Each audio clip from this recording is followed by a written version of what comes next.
Salam. Salam. Dedim daha gəlməzsiniz. Söz vermişəm, ona görə gəldim.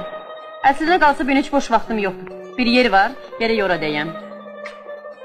3 gündür vaxt tapmıram. Dünən corabım elə oldu. Bu gün də gərək mütləq gedəm. Başa düşürəm. Çox ayıb. Yaxşı olmadı heç. Bəlkə getməyəsiniz. Xahiş edirəm. Olmaz axı. Vacib işdir. Çox vacib işdir. Bəlkə sabah görüşək. Sabah da yola çıxıram.